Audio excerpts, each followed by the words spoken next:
Hello viewers, இன்னைய வீடியோவில் நம்ம என்ன பார்க்க போகிறோம் அப்படின்னா ஆப்டிடியூடில் ஏஜஸ் டாப்பிக்கில் இருந்து சம் சால்வ்டு ப்ராப்ளம்ஸ் வந்து பார்க்க போகிறோம். ஸோ ஏஜஸ் பொறுத்த வரைக்கும் எந்த ஃபார்முலாஸுமே வந்து நமக்கு கிடையாது. இதில் வந்து என்ன பண்ணுவோன்னா two set of algebraic equations வந்து ஃபார்ம் பண்ணி அந்த ஈக்குவேஷன்ஸை சால்வ் பண்ணி ஏஜஸ் என்ன அப்படிங்கிறத வந்து நம்ம ஃபைண்ட் அவுட் பண்ணுவோம். ஸோ பெரும்பாலான புக்ஸில் வந்து என்ன பண்ணியிருப்பாங்கன்னா 2 வேரியபிள்ஸ் வந்து யூஸ் பண்ணியிருப்பாங்க to solve the corresponding problem. So இந்த வீடியோவில் நம்ம என்ன பார்க்க போகிறோம்னா சிங்கிள் வேரியபிளை வச்சு நம்ம எப்படி ஈக்குவேஷன்ஸ் ஃபார்ம் பண்ணுறது அப்படிங்கிறத வந்து பார்க்க போகிறோம். இப்போ ஒரு பர்சன் இருக்காங்க அப்படின்னா கன்சிடர் ஒரு பர்சன் வந்து இருக்காங்க. ஸோ அவங்களுக்கு present and past and future இந்த மாதிரி 3 விதமான ஏஜஸ் வந்து கொடுத்துருக்கலாம். ஸோ பெரும்பாலும் என்ன பண்ணியிருப்பாங்க, ரெண்டு ஆளுங்களுடைய ஏஜஸ் தான் வந்து பெரும்பாலும் கம்பேர் பண்ணியிருப்பாங்க. அதாவது இவங்க 2 பேரோட வயசு 10 இயர்ஸ் பேக் வந்து ஒரு சர்டைன் வேல்யூ இருக்கு, அதுவே 10 இயர்ஸ் ஆஃப்டர் என்னவா இருக்கும் அப்படிங்கிற மாதிரி கேட்பாங்க. அப்படின்னா நம்ம லொக்கேஷனை பொறுத்து இது ஒரு வேரியபிளாக எடுத்துப்போம் அண்ட் இது ஒரு வேரியபிளாக எடுத்து சால்வ் பண்ணியிருப்பாங்க. பட் நம்மளுடைய ப்ராப்ளத்தில் என்ன பண்ணணும் அப்படின்னா, ஸோ இப்போ நம்ம வந்து எந்த டென்ஸ் வந்து ப்ரீவியஸில் கொடுத்துருக்காங்களோ அங்கே மூவ் ஆயிருக்கு. இப்போ நமக்கு பாஸ்ட்டில் வந்து டேட்டா கொடுத்துருக்காங்கன்னா நான் இதை வந்து எக்ஸ்ன்னு எடுத்துப்பேன். நான் இங்கே என்ன சொல்லியிருந்தேன், கேப் 10 இயர்ஸ் பேக் வந்து ஒரு ஏஜ் கொடுத்துருக்காங்க, 10 இயர்ஸ் ஆஃப்டர் என்ன அப்படின்னு சொல்லி கேட்பாங்க. அப்போது ப்ரெசென்ட்டில் இருந்துக்கிட்டு பாஸ்டோட வேல்யூ கொடுத்துருப்பாங்க, ஃபியூச்சரோட வேல்யூ கண்டுபிடிக்க சொல்லுவாங்க. அப்போது நான் இங்கேயும் அலையணும், கரெக்டுங்களா? அப்போது 2 டிஃப்ரெண்ட் செட் ஆஃப் ஈக்குவேஷன்ஸ் நான் ஃபார்ம் பண்ணுற மாதிரி இருக்கும். இதுக்கு நான் என்ன பண்ணுறேன்னா, நான் டைரெக்டாக வந்துட்டு இந்த பாஸ்டில் இருக்கிற மாதிரி அசியூம் பண்ணிக்கிறேன். இப்போ நான் பாஸ்டில் இருக்கேன், சரிங்களா? ஸோ இங்கேருந்து ப்ரெசென்ட்டுக்கு 10 இயர்ஸ், அகைன் இங்கேருந்து 10 இயர்ஸ் கழிச்சு ஏஜ் கேட்குறாங்க. அப்போ டைரெக்டாக என்ன பண்ணலாம், இங்கேருந்து 20 இயர்ஸ் கழிச்சு எனக்கு என்ன ஏஜ் அப்படிங்கிறத நான் டைரெக்டாக ஃபார்ம் பண்ணிடுறேன். நான் புரியுதுங்களா? ஒரு சில கேசஸ் என்ன கொடுத்துருப்பாங்க, ப்ரெசென்ட்டில் ஒரு ஏஜ் இருக்குது, இதே வந்து ஒரு 5 இயர்ஸ் கழிச்சு ஒரு ஏஜ் இருக்கும். அப்படின்னா 10 இயர்ஸ் பேக் எனக்கு என்னவா இருக்கும் அப்படின்னு சொல்லி கேட்பாங்க. அப்போ இந்த மாதிரி கொஸ்டின்ல நான் டைரெக்டாக எங்கே போயிடணும், ஃபியூச்சரில் போய் சிட் பண்ணிக்கணும். அப்போ இங்கேருந்து எவ்வளோ இயர்ஸ் பேக் கேட்குறாங்க, ஆல்ரெடி ஒரு 5, இங்கே ஒரு 10, அப்போ 15 இயர்ஸ் பேக் எனக்கு என்ன இருக்குது ஏஜ் அப்படிங்கிறத வந்து நான் ஃபைண்ட் அவுட் பண்ணணும். ஸோ தட் ப்ராப்ளத்துக்கு ஏற்றாப்புல வந்து என்னுடைய அசம்ஷன்ஸ், என்னுடைய லொக்கேஷன்ஸை வந்து நான் என்ன பண்ணணும், சேஞ்ச் பண்ணிக்கணும். ஸோ இது வந்து ஒரு சின்ன ஐடியா தான், நம்ம ப்ராப்ளம் சால்வ் பண்ணக்குள்ள உங்களுக்கு கிளியர் கட்டாக புரியும். இப்போ ப்ராப்ளத்துக்குள்ளே போகலாம். Now you consider, if the present age of x is half that of y, and after 20 years if the age of y is 1.5 times more than x, what is the age of x? இங்கே வந்து பார்த்தோன்னா ரெண்டு tense மட்டும் தான் கொடுத்துருக்காங்க. ஒன்று present, இன்னொன்று future, சரிங்களா? ப்ரெசென்ட்ல என்ன கொடுத்துருக்காங்க, percentage of x is half that of y. அப்போ நான் என்ன பண்றேன்னா y ஓட ஏஜ் வந்து x ன்னு எடுத்துக்கிறேன். y ஏஜ் வந்து x. அப்போ x ஓட ஏஜ் என்னவா இருக்கும், அதுல பாதி, அப்போ x/2. புரியுதுங்களா? அப்போ after 20 years if the age of y is 1.5 times more than x அப்படின்னா இப்போ present age வந்து ஒய்க்கு வந்து எக்ஸுக்கு x/2. அப்போ நான் என்ன பண்ணுறேன், இப்போது 20 இயர்ஸ் கழிச்சிங்கக்குள்ள ஒய்யோட ஏஜும் 20 ஆட் ஆகும், சரிங்களா? அதுவே எக்ஸோட ஏஜும் வந்து 20 ஆட் ஆகும். இப்போ என்ன கொடுத்துருக்காங்க, if the age of Y is 1.5 times more than X அப்படின்னா இவங்களுடைய ஏஜ் வந்து எப்படி இருக்கும், எக்ஸை கம்பேர் பண்ணக்குள்ள 1.5 டைம்ஸ், தட் மீன்ஸ் 3/2 டைம்ஸ் அதிகமாக இருக்குது அப்படின்னு சொல்லி கொடுத்துருக்குறாங்க. அப்போ therefore இதை நான் சிம்பிளிஃபை பண்ண கிடைக்கும் x plus 20 which is equal to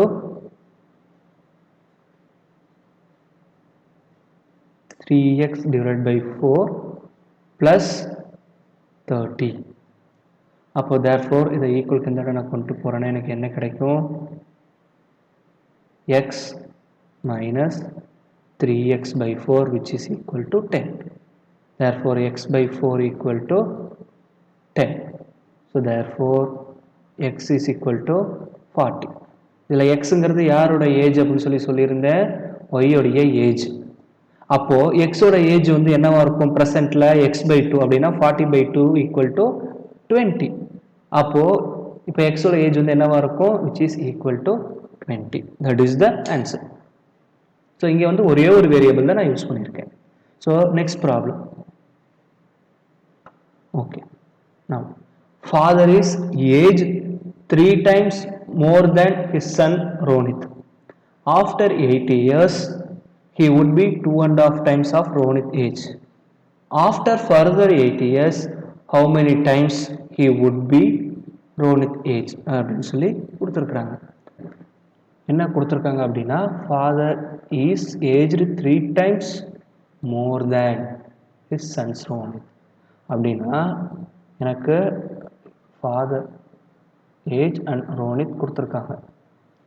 அவங்களுடைய ஏஜ் ப்ரெசென்ட்டில் வந்து எவ்வளோ இருக்குன்னு பார்க்கணும். ரோனித்தோட ஏஜ் வந்து நான் எக்ஸ்ன்னு எடுத்துக்கிறேன். பட் அவங்க ஃபாதரோட ஏஜ் வந்து என்ன சொல்லியிருக்காங்க, 3 times more than his son. அப்போ 3 மடங்கு அதை விட அதிகமாக இருக்குது அப்படின்னா 3x + x.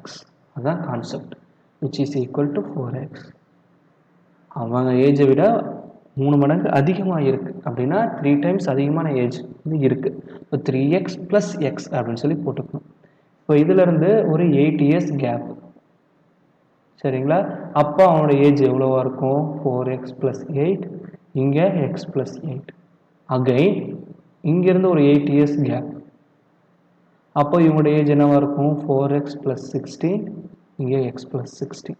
இப்போது இந்த ரெண்டு ஏஜ் இருக்குது பார்த்தீங்களா, இதோடைய ரேஷியோ வந்து 2.5 கொடுத்துருக்காங்க. அப்போது 2.5 என்னென்னு எழுதலாம், 5/2 போடலாம். இப்போ கிராஸ் மல்டிப்ளை பண்ணுங்க, எனக்கு என்ன கிடைக்கும், 8x + 16 which is equal to 5x + 40. இப்போ 3x which is equal to 24, x is equal to 8. இப்போது இந்த வேல்யூ இதில் சப்ஸ்டியூட் பண்ணுங்க, எனக்கு என்ன கிடைக்கும், 4 × 8 32 + 16 divided by 8 + 60 which is equal to 48 divided by 24. If I simplify this, the ratio of father and Ronit age is 2 times. So therefore the answer is option A.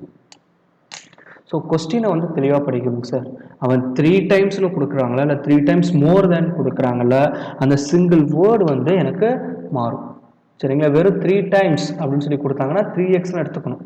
இதே more than 3 times more than his son Ronit அப்படின்னா அந்த இடத்துல அந்த plus X add ஆகும். That is the important thing, that is the tricky word. Okay, so next problem பார்ப்போம். So இந்த problem பாருங்க, 18 years ago a father was 3 times as old as his son. இங்கே பார்த்தீங்கன்னா 3 timesனு கொடுத்துட்டாங்க அப்படின்னா it is 3x like that. So that the word is very important. Now the father is only twice as old as his son. So then the sum of present ages of son and the father is அப்படின்னா எனக்கு என்ன கொடுத்துருக்காங்க, past and present data கொடுத்துருக்காங்க. யார் யார் data கொடுத்துருக்காங்க, father and son. அப்போ நான் என்ன பண்ணுறேன், சன்னோட ஏஜ் பாஸ்ட்டில் எக்ஸ்ன்னு எடுத்துக்கிறேன். அப்போ அவங்களோட அப்பாவோட வயசு 3xன்னு எடுத்துக்கிறேன்னா 3 times as அப்படின்னு சொல்லி கொடுத்துட்டாங்க. இது வந்து எப்போ 18 years ஆகும். அப்போ இந்த கேப் ப்ரெசண்ட்டுக்கும் பாஸ்ட்டுக்கும் உள்ள டிஸ்டன்ஸ் வந்து 18. அப்போது இப்போ அப்பாவோட ஏஜ் என்னவா இருக்கும், 3x + 18. பையனோட ஏஜ் என்னவா இருக்கும், x + 18 இருக்கும். இப்போ இந்த ரெண்டு ஏஜை ஆட் பண்ணால் எவ்வளோ வருதுன்னு சொல்லி கேட்குறாங்க. பட் இப்போ என்ன சொல்லியிருக்காங்க, இந்த ரெண்டுத்தோட ரேஷியோ வந்து which is equal to 2. அதை தான் இங்கே வந்து the father is only twice as old as his son அப்படின்னு சொல்லி கொடுத்துருக்காங்க. இப்போ இதை சிம்பிளிஃபை பண்ண என்ன கிடைக்கும், 3x + 18 which is equal to 2x + 36. So therefore x is equal to 18. Okay, இப்போ இதை சப்ஸ்டியூட் பண்ணுங்க, இதில் சப்ஸ்டியூட் பண்ண எனக்கு என்ன கிடைக்கும், ஃபாதரோட ஏஜ் வந்து 3x + 18 ப்ளஸ் சன்னோட ஏஜ் வந்து x + 18. இதுதான் வந்து இப்போ இருக்கிற டோட்டல் ஏஜ்க்கான வேல்யூ. அப்போ சப்ஸ்டியூட் பண்ண கிடைக்கும் 3 × 18 is equal to 64 plus 18 plus 18 plus 18. So if I add all those values, 64 plus 54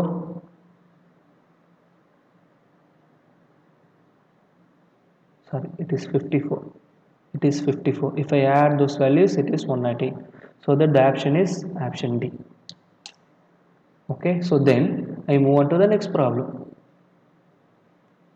Here, the ratio of present ages of two brothers is 1:2. 5 years back, the ratio was 1:3. What is the ratio of their ages after 5 years? So, இதில் மூணு விதமான டேட்டாஸும் கொடுத்துருக்காங்க. That means present, past and future. இந்த மூணு விதமான டேட்டாவும் கொடுத்துருக்காங்க. அப்போது இங்கே வந்து என்ன கொடுத்துருக்காங்க, ரெண்டு பிரதர். நான் பிரதர் வந்து என்ன எடுத்துக்கிறேன், capital X and capital Y அப்படின்னு எடுத்துக்கிறேன். சரிங்களா? ஓகே, இப்போ என்ன கொடுத்துருக்காங்க, 5 years back the ratio was 1:3.